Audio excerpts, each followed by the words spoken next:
Last class में हम लोग पढ़े थे रिप्रोडक्शन में मेल रिप्रोडक्टिव सिस्टम। ठीक है, लास्ट क्लास में हम लोग क्या पढ़े थे? Male reproductive system. तब थोड़ा सा हम लोग रिवीजन कर लेंगे उसका कि मेल रिप्रोडक्टिव सिस्टम में क्या क्या था। तो उसमें था आपका टेस्टिस पेयर में, मतलब एक पेयर टेस्टिस था। उसके बाद हम लोग पढ़े थे एपिडिडाइमिस, जिसका क्या काम था, स्कॉटम, वास डिफरेंस, वासेक्टोमी, ठीक है, यूरेथ्रा, प्रोस्टेट ग्लैंड, सीमेन, स्पर्म, पेनिस, इन सब चीज़ों के बारे में हम लोग पढ़ लिए थे। आज हम लोग पढ़ेंगे ह्यूमंस में फीमेल के बारे में। किसके बारे में पढ़ेंगे? Female reproductive system.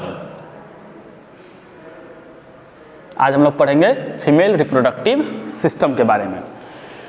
तो सबसे पहला क्वेश्चन, फीमेल जो गैमेट प्रोड्यूस करती है उस गैमेट का क्या नाम है? तो क्या नाम है भैया? तो फीमेल गैमेट। क्या नाम है? Female gamete. ठीक है, उसके बाद इसी फीमेल गैमेट को हम लोग ओवा के नाम से भी जानते हैं, हम लोग इसको एग के नाम से भी जानते हैं। ठीक है, इन सब नामों से हम लोग फीमेल गैमेट के जानते हैं। अब इसमें कौन कौन से पार्ट्स आएंगे? ठीक है, तो इसमें कौन कौन सा पार्ट आएगा? तो सबसे पहले ओवरी, फर्स्ट पार्ट का क्या नाम हो जाएगा? ओवरी। ठीक है, सेकेंड पार्ट का क्या नाम हो जाएगा? Fallopian tube. फैलोपियन ट्यूब, इसको हम लोग ओविडक्ट के नाम से भी जानते हैं, oviduct. Fallopian tube, oviduct. Third जो पार्ट होगा उसका नाम हो जाएगा यूटेरस। थर्ड पार्ट का क्या नाम हो जाएगा? यूटेरस। जो फोर्थ पार्ट होगा उसका क्या नाम हो जाएगा? सेकेंड पार्ट हो गया, थर्ड पार्ट हो गया। फोर्थ पार्ट, इसको ऐसे हम लोग सर्विक्स बोलते हैं। क्या बोलते हैं? सर्विक्स। जो फिफ्थ पार्ट होगा उसका क्या नाम हो जाएगा? तो फिफ्थ पार्ट का आपका नाम हो जाएगा वजाइना। फिफ्थ पार्ट का क्या नाम हो जाएगा? वजाइना। ठीक है, ये टोटल 5 ऑर्गन उसमें आएंगे, जो पांचों ऑर्गन मिल करके फीमेल रिप्रोडक्टिव सिस्टम बनाता है। ठीक है, ये पांचों ऑर्गन मिल करके क्या बनाता है? Female reproductive system. कौन कौन? Ovary, fallopian tube, uterus, cervix, vagina. हम लोग अब बारी बारी से इन सब के बारे में पढ़ लेंगे। ठीक है, बारी बारी से हम लोग क्या करेंगे? इन सब टॉपिक के बारे में अपना कवर करेंगे। ओवरी कितना पीस होता है फीमेल में? तो ओवरी आपका 2 पीस होता है। ओवरी कितना पीस हो जाता है? 2 पीस होता है, यानी 1 पेयर। किस में रहेगा? 1 पेयर में। फैलोपियन ट्यूब अपना भी वैसे एक ट्यूब रहेगा, एक ही वो ट्यूब रहता है जो दोनों साइड फैला हुआ रहता है। यूटेरस, ये भी एक होता है। याद रखिए, यूटेरस का एक और नाम है जिसको हम लोग वॉम्ब कहते हैं। यूटेरस को क्या कहते हैं? वॉम्ब। और इस यूटेरस का साइज होता है 7 सेंटीमीटर। यूटेरस का साइज क्या होता है? 7 सेंटीमीटर। सर्विक्स को हम लोग जंक्शन भी बोल सकते हैं। सर्विक्स को हम लोग क्या बोल सकते हैं? जंक्शन। ऐसे बोलिएगा मत, लेकिन हम लोग जंक्शन से इसको समझ सकते हैं। वजाइना को हम लोग बर्थ कैनल भी कहते हैं। वजाइना को हम लोग क्या कहते हैं? Birth canal. ठीक है, ये हो गया ओवर, मतलब थोड़ा थोड़ा ऊपर ऊपर देख लिया। अब हम लोग थोड़ा सा और डिप में चलते हैं। उससे पहले स्क्रीनशॉट अपना ले लीजिए।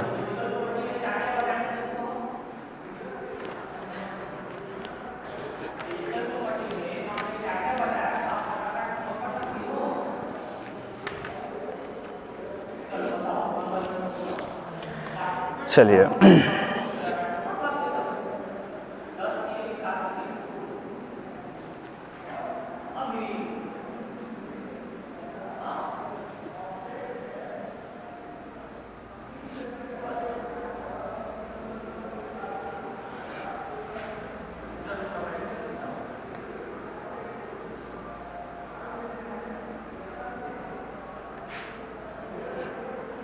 इस तरीके से लगभग आपका स्ट्रक्चर होता है। उतना ज़्यादा मेरा स्ट्रक्चर बढ़िया नहीं है। ठीक है, यहाँ पर, इस प्लेस पर और इस प्लेस पर, ठीक है, ये जो दोनों प्लेस हुआ, ये वाला प्लेस और ये वाला प्लेस, इसको कहते हैं ओवरी। क्या कहते हैं? ओवरी। तो एक ओवरी एन है, एक ओवरी इधर हो गया। ठीक है, इस ओवरी के ऊपर में इस तरीके से एक रहता है, ठीक है, ओवरी के ऊपर में एक वैसा स्ट्रक्चर आप लोग को देखने के लिए मिलेगा। इसको कहते हैं फनल ऑफ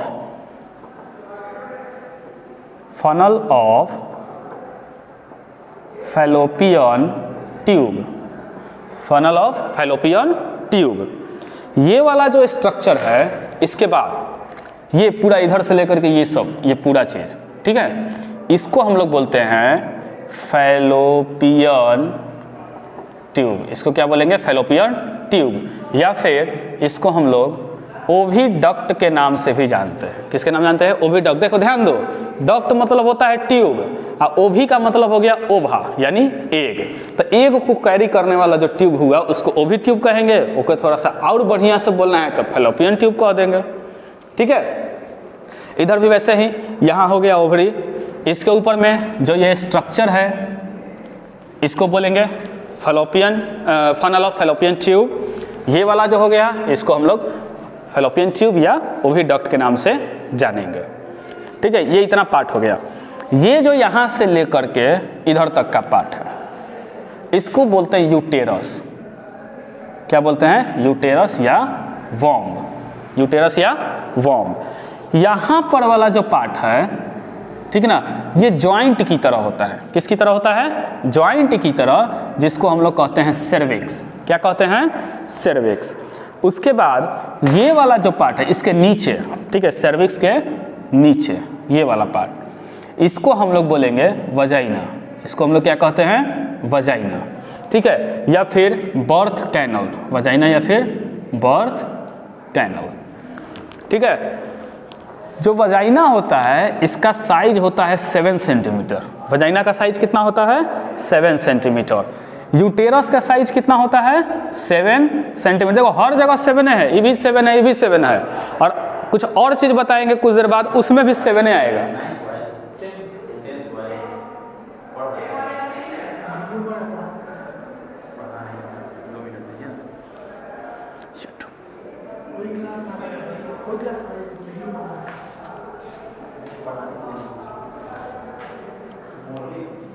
ठीक है, ये आपका यूटेरस हो गया या वॉम्ब, जिसका साइज 7 सेंटीमीटर।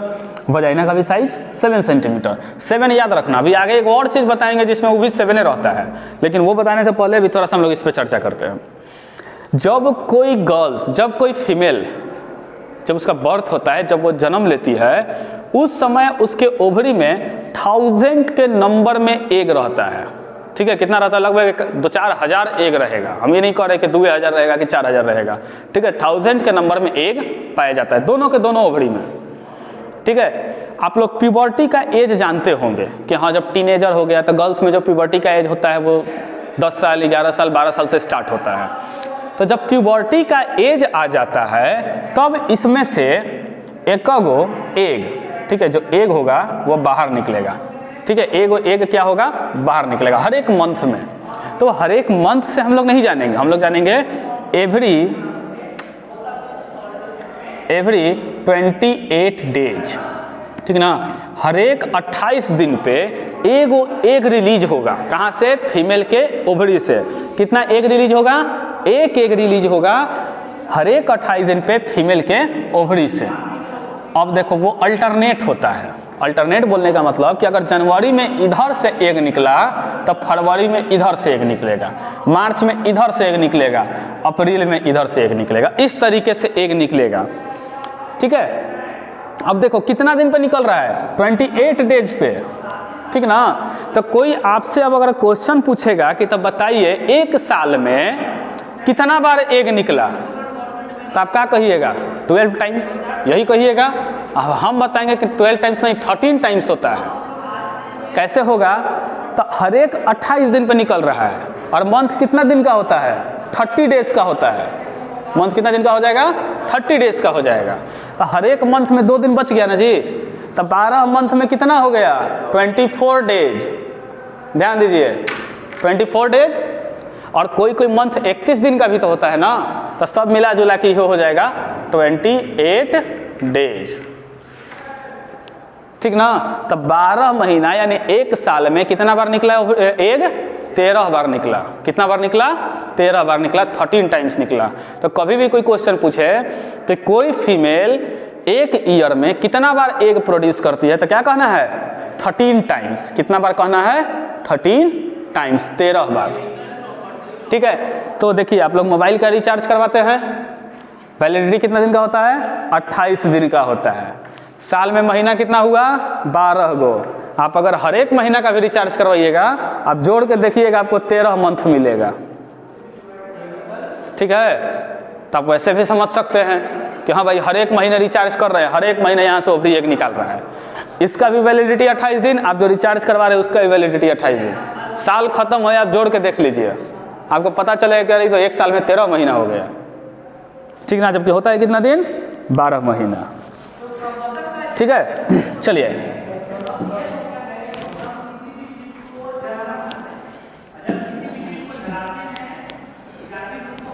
इसके बाद अब हम लोग यहां से देखते हैं, ये फैलोपियन ट्यूब हो गया, यहां पर एग आ गया, ओवरी जो है वो एग रिलीज कर दिया। अब जो मेल होगा वो पेनिस के थ्रू यूटेरस में, कहाँ पे? यूटेरस में स्पर्म पहुंचा दिया। यूटेरस में क्या किया? स्पर्म पहुंचा दिया। अब यूटेरस में तो स्पर्म पहुंच गया, स्पर्म का जो स्ट्रक्चर होता है वो कुछ इस तरीके से मतलब मिलेगा। ठीक है, स्पर्म का स्ट्रक्चर इसे मिलेगा, यानी स्पर्म में 3 गो पार्ट होता है। स्पर्म में कितना पार्ट होगा? 3 पार्ट होगा। इसको बोलते हैं हेड, और इसी के अंदर में न्यूक्लियस भी रहेगा। इसको बोलते हैं मिडिल पीस, और इसको बोलेंगे टेल। ठीक है, इसको क्या बोलेंगे? टेल। 3 गो पार्ट हो गया स्पर्म का। बोला जाता है स्पर्म मोटाइल है। ठीक है, क्या बोला जाता है? स्पर्म मोटाइल है। तो मोटाइल का मतलब यहाँ हम लोग देहाती में क्या समझते हैं कि मोटा हुई है।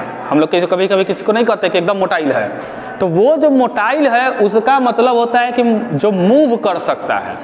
ठीक है, मोटाइल उसको कहते हैं जो मूव करता है। ठीक है, तो ये जो होगा आपका स्पर्म, ठीक है, शायद आप लोग को दिख नहीं रहा है, हम लोग दूसरा तरीका से बनाते हैं। ये मान लीजिए आपका स्पर्म है,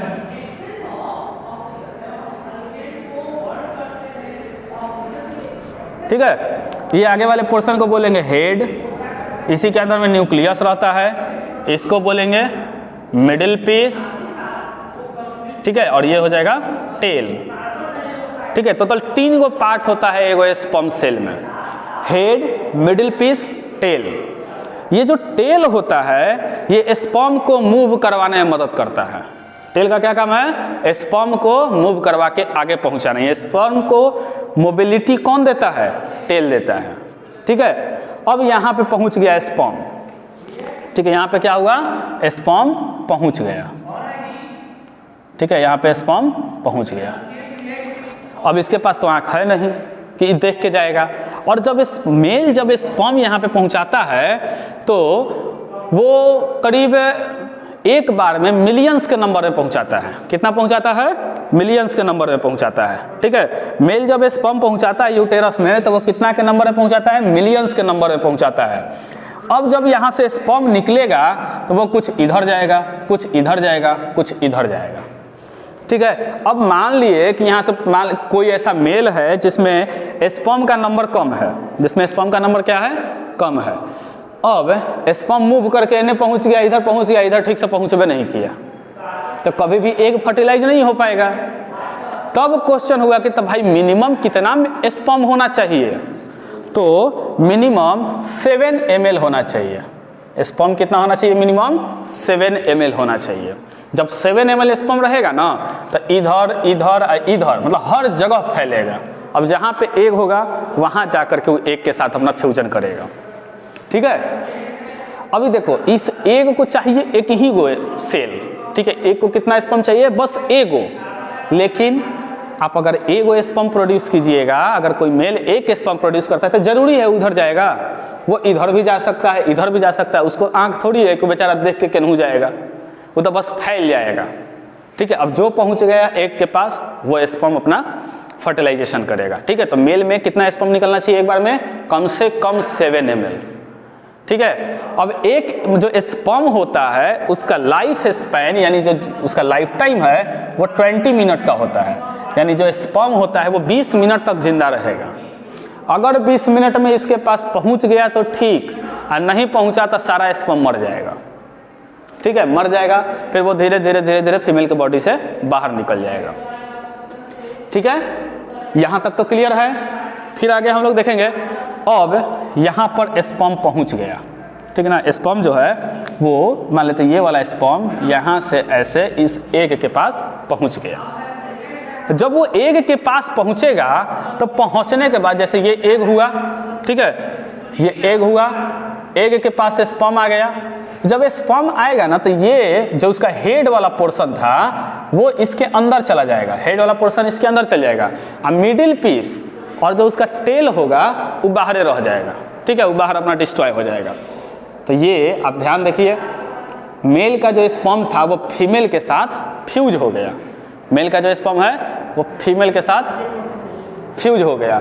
फ्यूज हुआ तो वो क्या हो गया, फ्यूज किया तो अब ये क्या कहलाया, याद रखिए, मेल का स्पर्म और फीमेल का एग ये दोनों मिलता है, फ्यूज करता है, तो उसको क्या कहते हैं, फर्टिलाइजेशन। क्या कहते हैं, फर्टिलाइजेशन। तो फर्टिलाइजेशन हो गया ना। अब ये जो फर्टिलाइजेशन हुआ इसको हम लोग क्या क्या बोल सकते हैं, तो जाइगोट कह सकते हैं या फर्टिलाइज एग कह सकते हैं, यानी जाइगोट को हम लोग फर्टिलाइज एग के नाम से जानते हैं, ठीक है। जाइगोट को हम लोग किससे नाम जानते हैं, फर्टिलाइज एग के नाम से जानते हैं। एग यहाँ पे फर्टिलाइज हो गया, ठीक है। अब जब एग यहाँ पे फर्टिलाइज हो गया है तो वो, अब बाकी सबको मिटा देते हैं, ठीक है। अब ये कैसा एग है, हमारा फर्टिलाइज एग है। ये फर्टिलाइज एग धीरे धीरे धीरे धीरे करके कहाँ आ जाएगा, यूटेरस में आ जाएगा। कहाँ पहुँच जाएगा, यूटेरस में, ठीक है। अब जो फर्टिलाइज एग पहुंचा यूटेरस में, उसको तो हम लोग जाइगोट भी कहते हैं, वो सिंगल सेल होता है, वो धीरे धीरे धीरे धीरे काफी रैपिडली सेल डिवीजन करेगा, ठीक है। जो जाइगोट है वो क्या करेगा, सेल डिवीजन करेगा, और वो जाइगोट, इसको मिटाते हैं, जो जाइगोट होगा वो सेल डिवीजन करेगा, यानी जब डेवलप करेगा तो डेवलप करके वो क्या बना देगा, एम्ब्रायो। क्या बना देगा, एम्ब्रायो बना देगा, ठीक है। अब देखिए यहाँ पर एक बड़ा कॉम्प्लिकेटेड प्रोसेस होता है।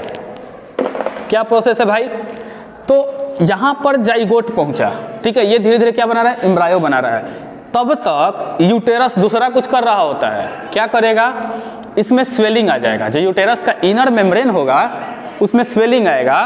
स्वेलिंग आने के कारण इधर से इसका मेम्ब्रेन इधर की ओर बढ़ेगा, यूटेरस का मेम्ब्रेन इधर की ओर बढ़ेगा, और एम्ब्रायो का मेम्ब्रेन इधर की ओर बढ़ेगा। मतलब इधर से यूटेरस का मेम्ब्रेन आएगा, इधर से एम्ब्रायो का मेम्ब्रेन जाएगा। ये मेम्ब्रेन जाते जाते एकदम पतला हो जाता है, काफी डेलिकेट रहता है, और धीरे धीरे धीरे धीरे ऐसे मैच कर जाएगा, एक दूसरे में धीरे धीरे क्या हो जाएगा, एम्बेब्ड हो जाएगा, जुड़ जाएगा। तो यूटेरस का वॉल एम्ब्रायो के वॉल से कनेक्ट हो जाएगा, ठीक है, कनेक्ट हो गया। अब याद रखिए, अभी भी एम्ब्रायो में सेल डिवीजन कंटिन्यूअस चल रहा है, जो कि लगभग कितना दिन है, मतलब कितना बोल सकते हैं, 3 महीना, ठीक है। 3 महीना होते होते जो भी इसके अंदर में ऑर्गेनिज्म है, ठीक है, जब एम्ब्रायो इसके साथ पूरा कनेक्ट हो गया, अब जो भी इसके अंदर में बेबी है उसका बॉडी पार्ट, ठीक है, उसका जो भी बॉडी पार्ट होगा 3 महीना होते होते तैयार हो जाता है, ठीक है। यानी 3 मंथ में बेबी का सारा ऑर्गन तैयार हो गया, यानी ऑर्गन अब आइडेंटिफाई कर सकते हैं। तो जब एम्ब्रायो का वो डेवलप पार्ट जिसमें हम लोग बॉडी पार्ट आइडेंटिफाई कर लें, ठीक है, तब उस एम्ब्रायो का नाम हो जाता है जाइगोट। एम्ब्रायो का नाम क्या हो जाएगा, जाइगोट हो जाए, सॉरी फीटस। क्या नाम हो जाता है, फीटस, ठीक है। सबसे पहले जाइगोट सिंगल सेल है, जाइगोट धीरे धीरे डेवलप करके क्या बनाएगा, एम्ब्रायो, और जब एम्ब्रायो में बॉडी पार्ट्स आइडेंटिफाई होने लगे तब तो उसका नाम क्या हो जाता है, फीटस। क्या नाम हो जाता है, फीटस, ठीक है। यानी अब इसका नाम क्या हो गया, जब इसमें बॉडी पार्ट पता चलने लगा तो फीटस। 3 महीना का पीरियड हो गया, धीरे धीरे अब बॉडी पार्ट तो बन गया, आइडेंटिफाई हो रहा है, लेकिन उसको डेवलप भी तो होना है ना। तो बॉडी पार्ट वहां पे डेवलप होगा जिसमें कि टोटल 280 दिन लगता है। कितना लगता है? 280 दिन या 36 वीक्स भी हम लोग कह सकते हैं, कहीं कहीं 40 वीक में भी लेगा, क्योंकि टोटल टाइम पीरियड होता है 9 मंथ 9 डेज। ठीक है, टोटल टाइम पीरियड कितना होता है? 9 मंथ 9 डेज। ठीक है, ये जो 80 डेज का जो टाइम है या जो 36 वीक्स का टाइम है, इसको हम लोग क्या कहते हैं? Gestation period. क्या कहते हैं? Gestation period. ठीक है, क्या कहेंगे? Gestation period. ठीक है, यानी जो प्रेगनेंसी का जो शुरू से लेकर के बर्थ तक के बीच का जो पीरियड है उसको हम लोग क्या कहते हैं? Gestation period. जैसे ही जेस्टेशन पीरियड कंप्लीट हो गया, ठीक है, मतलब 280 दिन पूरा हो गया, मतलब जो हम लोग देहाती में बोलते हैं 9 मंथ 9 डेज कंप्लीट हो गया, तो अब यूटेरस के वॉल में कॉन्ट्रैक्शन और रिलैक्शन आएगा, यानी ऐसे ऐसे यूटेरस का वॉल दबाएगा। ठीक है, दबाएगा तो यहाँ से बेबी धीरे धीरे नीचे की ओर आएगा। ठीक है, बेबी क्या होगा? धीरे धीरे नीचे की ओर मूव करेगा। सर्विक्स है, ये सर्विक्स स्ट्रेच होगा। सर्विक्स क्या होगा? स्ट्रेच होगा। वजाइना है वो भी स्ट्रेच होगा। ठीक है, ये दोनों के दोनों क्या होंगे? स्ट्रेच हो गए। अगर वो बेबी के साइज जितना स्ट्रेच हुआ तो ठीक, नहीं हो पाया तो अब जाकर के ऑपरेशन किया जाएगा, यानी पेट को कट करके उसमें से बेबी को बाहर निकाला जाता है, जिसको हम लोग क्या कहते हैं कि बड़ा वाला ऑपरेशन होकर इस बेबी का जन्म हुआ है। ठीक है, तो क्या किया जाता है? पेट को कट करके बेबी को बाहर निकाला जाता है। और अगर सर्विक्स और वजाइना स्ट्रेच हो गया तब बेबी इधर से बाहर निकलेगा। तो जब बेबी इधर से बाहर निकला तो ये तो वजाइना तो एक कैनल की तरह काम करता है, तो इसका नाम क्या हो जाता है? Birth canal. ठीक है, यहाँ तक आप लोग को समझ में आ गया होगा। ठीक है, अब एक चीज़ यहाँ पे हम लोग देखेंगे कि मान लेते हैं यहाँ पर बेबी तैयार हो गया। ठीक है, सेल है, उसको खाना पीना चाहिए ना। खाना पीना कैसे मिलेगा? तो जो यूटेरस होता है, ठीक है, ये जो यूटेरस है और जो यहाँ पे एम्ब्रायो है, इससे ट्यूब कनेक्ट होता है। क्या कनेक्ट होता है? ट्यूब। ठीक है, यहाँ पे बहुत सारा ट्यूब रहेगा। ठीक है, जिस ट्यूब का नाम क्या होता है? प्लेसेंटा। ट्यूब का क्या नाम होता है? प्लेसेंटा। ये प्लेसेंटा का काम है मदर बॉडी से फूड को किसमें देना? एम्ब्रायो में, जो बेबी है उसको। और जो बेबी है उसमें बहुत सारा वेस्ट प्रोडक्ट भी बनेगा, उस वेस्ट प्रोडक्ट को प्लेसेंटा वहाँ से निकाल के मदर के बॉडी में ट्रांसफर कर देता है, यानी मदर के ब्लड में मिला देता है, और मदर के ही ब्लड से इस बेबी को फूड जाता है। यानी वो एक ट्यूब हो गया जो फूड का और वेस्ट मटेरियल का मदर बॉडी से बेबी के बॉडी में ट्रांसफर करने का काम करता है। इसमें एक जानते हो बड़ा यूनिक चीज़ है। मान लेते हैं कि मदर के कोई भी बॉडी पार्ट्स में कोई सेल डैमेज हो गया। ठीक है, किसी रीजन से कोई सेल डैमेज हो गया, तो जब सेल डैमेज हो जाता है तो यही बेबी अपना सेल वहाँ पे प्रोवाइड करता है कि मेरे में से कुछ सेल लेके जाइए और अपना उस सेल कंप्लीट कर लीजिए। यानी एक ये बहुत ही अच्छा रिलेशन होता है मदर और बेबी के बीच का। बेबी को जिस चीज़ का रिक्वायरमेंट है मदर के सेल से मिल गया, और अगर मदर के सेल में मान लेते कोई सेल डैमेज कर गया, उसको सेल का रिक्वायरमेंट है, तो बेबी अपने पास से सेल भेजता है। ये एक बहुत ही अच्छा चीज़ है। ठीक ना, यहाँ तक क्लियर है? अभी देखिए, आप लोग देखिएगा लाइव प्रोसेस में एक चीज़ शायद हम आप लोग को बताए होंगे कि जो फीमेल बॉडी होती है, नहीं फीमेल बॉडी वाली नहीं, हम लोग जब सांस लेते हैं तो जो हमारा एब्डोमेन डायफ्राम है, ये नीचे से ऊपर की ओर पुश करता है। ठीक है, ताकि हम लोग सांस छोड़े। लंग्स में ताकत नहीं होता है कि सांस को बाहर निकाल सकता है, नीचे से डायफ्राम ढकेलता है तब जाके सांस बाहर निकलता है। जब कोई वुमेन प्रेग्नेंट होती है तो डायफ्राम हमेशा ऊपर सट जाता है, थोड़ा सा स्पेस रहता है। ठीक है ना, तो देखिएगा वो ज़्यादा लंबा सांस नहीं लेती है, अब बहुत जल्दी जल्दी सांस लेती है। जो प्रेग्नेंट वुमेन होती है वो बहुत जल्दी जल्दी सांस लेती है। ठीक है, और कोई भी काम करेगी तुरंत थक जाएगी। रीज़न यही है कि उसका जो डायफ्राम है, जैसे हम लोग का मान लेते हैं डायफ्राम इतना गैप है तो इतना प्रेशर लगाया ऊपर ढकेलने के लिए, आज जो प्रेग्नेंट वुमेन होती है इतना ही जगह में रहता है तो बेचारी इतने में ठेलती है। ठीक है, तो उनको सांस लेने में तकलीफ होता है। तो जो प्रेग्नेंट वुमेन होते हैं थोड़ा सा ये मदद करता है, और जो हमारा साइड वाला जो पंजरी कहते हैं रिब केज, ये भी इधर से थोड़ा सा दबाता है, जिससे वो लोग सांस छोड़ पाती है। ठीक है, इसीलिए प्रेग्नेंट वुमेन से कभी भी काम नहीं कराना चाहिए, ज़्यादा से ज़्यादा उनको बेड रेस्ट देना चाहिए, क्योंकि उन लोग को सांस लेने में प्रॉब्लम होता है। ठीक है, जब वो सांस लेंगी तो पूरा कंप्लीट तरीके से सांस ले ही नहीं पाती है, उतना ही सांस लेंगी ना जितना उनको छोड़ना है। ठीक है, ये चीज़ क्लियर है। चलिए अब मान लिए कि स्पर्म यहाँ पे पहुँचा, एग फर्टिलाइज हुआ, ठीक, लेकिन अगर एग फर्टिलाइज नहीं हुआ तब, मान लेते स्पर्म नहीं पहुँचा तब क्या होगा?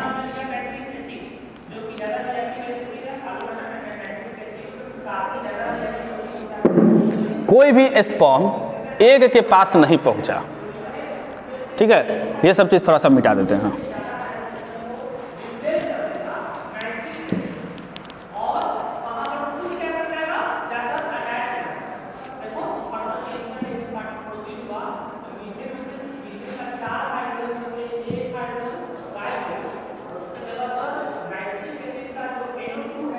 चलिए, एग फर्टिलाइज नहीं हुआ तो कुछ दिन बाद, मतलब ये जो एग है ये धीरे धीरे कहाँ पहुँच जाएगा? यूटेरस से पहुँच जाएगा। कहाँ पहुँच जाएगा? यूटेरस में। अब जैसे ही यूटेरस में आएगा, आप याद कीजिए, इधर से यूटेरस का वॉल आगे की ओर बढ़ते रहता है ताकि हम एम्ब्रायो के साथ कनेक्ट हो जाए, लेकिन यहाँ तो एम्ब्रायो बनवे नहीं किया है, फर्टिलाइज एग है ही नहीं है। अब वो बढ़ ही जाएगा, बढ़ते इतना पतला हो जाता है कि लास्ट बढ़ते वो फट जाता है, ठीक है। जो यूटेरस का वॉल है वो क्या होता है, लास्ट में ब्लास्ट कर जाता है, ठीक है। मतलब कोई भी चीज़ स्ट्रेच करेंगे तो कैसे फाइनली टूट जाता है, वैसे ये भी टूट जाएगा। अब उसके अंदर बहुत सारा ब्लड कैपिलरीज होता है, तो उस कैपिलरीज में जो ब्लड स्टोर है वही ब्लड बाहर आने लगता है, तो इस यूटेरस में ब्लड आ जाएगा। क्या आ जाएगा? ब्लड। और यही ब्लड धीरे धीरे वजाइना से होते हुए फीमेल बॉडी के बाहर आ जाता है। इसको हम लोग कहते हैं मेंस्ट्रुएशन। क्या कहते हैं? मेंस्ट्रुएशन। और ये हर एक कितना दिन पे होता है? 28 डेज पे होता है।